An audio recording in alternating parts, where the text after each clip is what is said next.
विश्वजीत की पत्नी हूँ और हमारे जमीन विवाद 2011 से शुरू हुई थी और पहला केस हम लोग का SIR कोर्ट में शुरू हुआ था और SIR कोर्ट में हम लोग को हमारे पति विश्वजीत उरांव के पक्ष में हुआ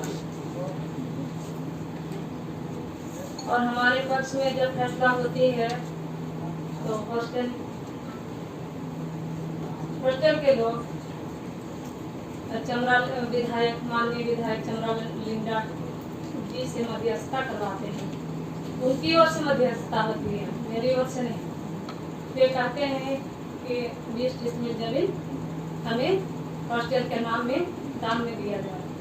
मेरे पति विश्वजीत वो बात भी स्वीकार देते हैं। उसके बाद वे लोग इस बात से भी मुकर जाते हैं।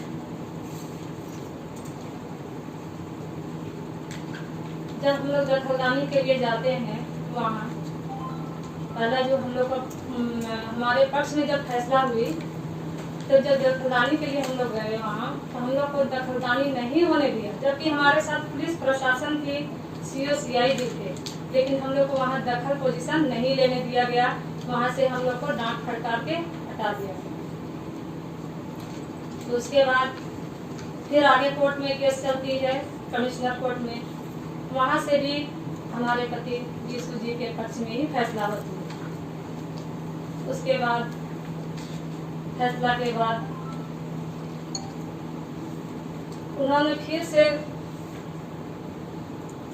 अपनी ओर से ही मध्यस्थता करवाने की बात हमसे करते हैं। सांसद माननीय समीर उरांव के साथ उनके बीच हमसे मध्यस्थता करवाते हैं। उसमें भी वे लोग बोलते हैं कि दान में हम लोग को दे दीजिए 20 डिसमिल और जो भी आपका 60 डिसमिल बनता है उसमें आप अपना कब्जा कीजिए। हम लोग कुछ नहीं बोलते। उसमें भी हमारे पति विश्वजीत प्यार हुए। बाद में वे लोग फिर भी बोलने लगे कि 10 डिसमिल हम लोग और लेंगे, जो हम लोग पैसे से लेंगे। उसमें भी तैयार हुए मास्टर, लेकिन वे लोग हर फैसले के बाद वे लोग पलट जाते हैं। उसे भी वे लोग मुकर गए। होने के बावजूद भी वे लोग मुकर गए। उसके बाद से वे लोग हम लोग को फिर काम वहाँ बंद कर दिए। काम हम लोग को करने नहीं दिया गया, नापी तक नहीं करने दिया गया।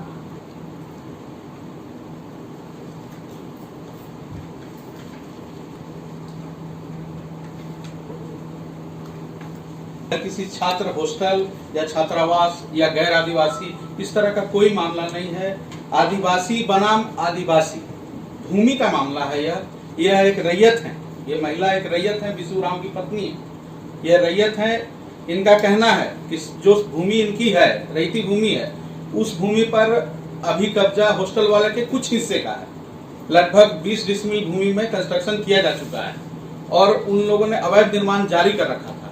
जबकि समीर उरांव साहब के मध्यस्थता में, चमरा लिंडा जी के मध्यस्थता में यह तय किया गया कि जो भूमि हॉस्टल के लिए, छात्रावास के लिए बनी हुई है, उसको एज इट इज रहने दिया जाए, उसको किसी प्रकार का कोई नुकसान न किया जाए और बाकी भूमि पर दखलदेहानी दिया जाएगा।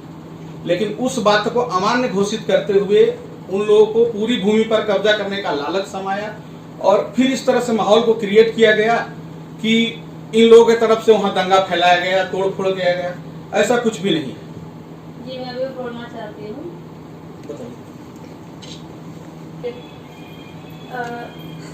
ये लोग स्टे लगवा दिया हाईकोर्ट में स्टे लगवा दिया। तो कुछ सामान तो हम लोग गिरवाए थे, जहाँ से मध्यस्थता जो हुई थी हम लोग के बीच में, तो हम लोग सामान गिरवाए थे ईटा बालू कि हम लोग वो लोग जितना रखेंगे, हम लोग जितना दिए हैं, हम लोग को जितना मांगा हम लोग स्वेच्छा से दे दिए। ताकि हम लोग को सहानुभूति है, हॉस्टल के बच्चों के लिए सहानुभूति है। कितने दिन से पढ़ रहे भी हमारे ही जात भाई के बच्चे हैं, जैसे हमारे बच्चे वैसे वे बच्चे भी हैं, इसलिए हम लोग को सहानुभूति लगा। हम लोग बोले ठीक है, इतना दिन से पढ़ रहे हमारे बच्चे, पढ़े लिखे उठे, अपना भविष्य उजागर करें, ऐसा बोल के हम लोग यानी छोड़। जब हमारे लिए स्टे लग गया हाई कोर्ट में, तो उन लोग के लिए स्टे लगना चाहिए। हमारे ही समाज समाज कानून किया, उन लोग के लिए क्या स्टे का कोई वैल्यू नहीं था, सिर्फ हम ही लोग के लिए था। और रही बात है, हम एक आदिवासी महिला हैं और रांची के मूल निवासी हैं, और वे लोग हमारे पति विष्णु जी को कहते हैं कि बाहरी है, और ऐसा कह के वे लोग भ्रमण प्रचार कर रहे हैं। ये अमानवीय है।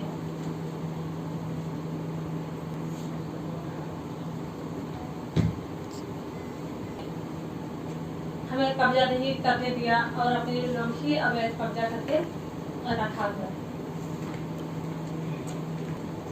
वे लोग चाहते हैं कि किसी तरह से ये लोग छोड़ दे ये जमीन, और होटल के नाम से ये जमीन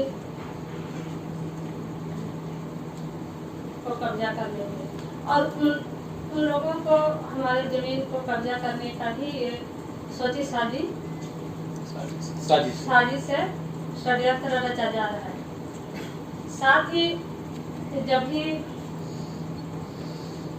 हम लोग के फैसला में पक्ष में जब फैसला सुनाया गया विष्णु जी के पक्ष में, तो ये लोग जान से मारने का भी धमकी दिए हमारे पति को, वो भी हम थाने को सुपुर्द कर चुके हैं।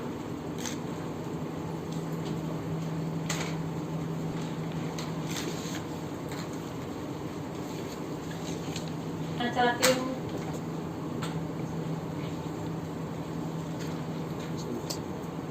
कि जब हमारे साथ हमारा जमीन होते हुए भी हमें न्याय नहीं मिल रहा है, और हमें हमारे पति देव विष्णु जी को उन्होंने जमीन का लुटेरा कह रहा है, जब दो कोर्ट हमने फैसला दे दिया है, तो फिर हमारे पति देव कैसे हुए लुटेरे, जमीन लुटेरे? ये हम लोगों को नहीं पता, इस चीज से हम लोग बिल्कुल अनजान हैं। जब घटना सारा हो गया तो किसी के जरिए हमें मोबाइल से पता चला कि वहाँ ऐसा ऐसा घटना लगा है। जानकारी नहीं है, ये जानकारी हमें बिल्कुल ही नहीं है कि किसके द्वारा। देखिए अच्छा, अब इसके पीछे तो अच्छा मेरा कहना है इसके बाद कोई संपर्क में नहीं है सर। तो आप ये मानते हैं कि या तो हत्या हो गई है या हत्या होने की संभावना है, ऐसा मानते हैं? जी अभी तक उससे कोई संपर्क नहीं है, लेकिन हम लोग पूरे को खोज रहे हैं कि हम लोग खुद चाह रहे हैं कि सामने आए और पता लगा रहे हैं, अभी पता नहीं है। और ये लोग पहले भी जानलेवा हमला करने का धमकी दिया है, इसलिए कहीं ना कहीं हम लोग को सब जाता है सर। यही है सर कि सब जब मामला साफ है, हमारे कागजात भी अभी प्रमाणित है, तो फिर हमारे साथ इस तरह का राजनीति नहीं किया जाए इस जमीन के मामले में। आप अगर सुलह समझौता होता है तो आप लोग क्या मतलब इस किस्म का जो बात हो रहा था? अच्छा,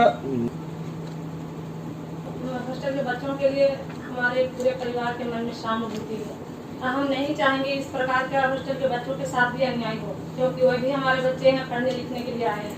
हम कभी सपने में भी ऐसा नहीं सोच सकते उन लोगों के बारे में। अगर ऐसा ही सोचना होता तो फिर हम लोग अपने इच्छा से जब वे लोग हम लोग से मध्यस्थता किए तो हम लोग 20 डिसमिल देने के लिए तैयार नहीं होते। मेरा अपना जमीन था, क्यों देते? लेकिन हम लोगों ने कभी ऐसा नहीं सोचा, लेकिन हमारे साथ हो रहा है ये राजनीति, तो इसके लिए तो पुलिस से आप क्या चाहते हैं? मतलब पुलिस ने उसमें कोई कार्रवाई? अपने पुलिस प्रशासन अपना कार्य कर रही है सर। हमारे यहाँ भी घर में गए थे, वे पूछताछ किए, हम लोग सामने थे और जो भी बात हुई सामने हुई सर। उस दिन के बाद से पति से कोई संपर्क भी नहीं हो पाया। हम घर में नहीं थे, गोतनी थी, हम काम में निकले हुए थे। बताई सारा बात कि हम लोग का जमीन का मैटर है और हम लोग का पेपर भी पूरा कंप्लीट है। और जब हमको ये सब करना ही होता तो हम 14-15 साल केस क्यों लड़ते सर? हम लोग कभी कानून को हाथ में लेना नहीं चाहे। जैसे कि उन्माद उन्माद। यहाँ एक उदाहरण दे रहा हूँ, छोटा सा उदाहरण देने का अवसर तो नहीं है, दुख तकलीफ का समय है इनके लिए भी और छात्रावास के छात्रों के लिए भी। लेकिन उन्माद का मतलब ये है कि एक दर्जी जोड़ने वाले सुई को माथे की टोपी में पिरो कर रखता है और काटने वाली कैंची को नीचे बांध कर रखता है। यहाँ उन्माद फैलाने का काम नेता लोग कर रहे हैं, छात्र सिर्फ पढ़ाई करते हैं, उनका काम अपना शिक्षण करना है और इसके अन्यथा और कुछ नहीं। ये जमीन मालिक है, इन्होंने छात्रों के लिए 20 डिसमिल अपना देने को स्वीकार किया, इसके बावजूद इनके नाम को उछाला जा रहा है, सामा जा रहा है, फंसाया जा रहा है, बार बार फंसाया जा रहा है। इनका घर परिवार तबाह हो रखा है। कुछ दिनों से बहुत मानसिक प्रताड़ना से मेरा परिवार गुजर रहा है। उधर की जो विधायक बाद में उनसे किसी प्रकार की वार्ता नहीं हुई।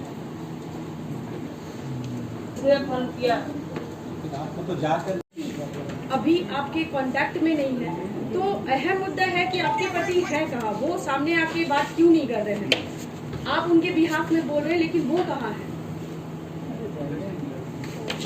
देखिए ये अभी हो गए थे, जिस दिन हुआ वो तो उस दिन बोले इस तरह का घटना घट गया है तो सारा इल्जाम तो वो लोग मुझ पर थोपेंगे।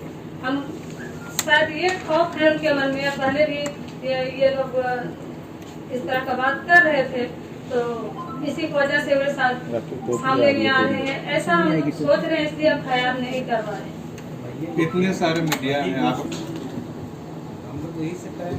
हमको सरकार पर और हमारे पुलिस प्रशासन पर पूरा विश्वास है कि वे हमें न्याय जरूर दिलाएंगे। अच्छा, तो ये इसमें जो जमीन बच रहा उस पर अधिकार के लिए ये सब प्लानिंग रचा गया है कि इसको एक उन्माद के रूप में देखा जाएगा। छात्रों के ऊपर एक हमला, इस तरह का माहौल क्रिएट किया जा रहा है, आदिवासी छात्रों के ऊपर एक हमला, आप लोग का नाम खराब करने के लिए। होटल संचालक ही इस तरह करवाए। विरोध होना चाहिए था। ज्यादातर रांची में जो आदिवासी जमीन का मामला है उसमें यही देखा गया कि बहुत से मामलों में तो ऐसा हुआ कि बेच दिया, उसके बाद फिर क्लेम किया, तो ऐसा कुछ नहीं होता था। जी नहीं, हम लोग बेचे नहीं हैं। अच्छा। संचालक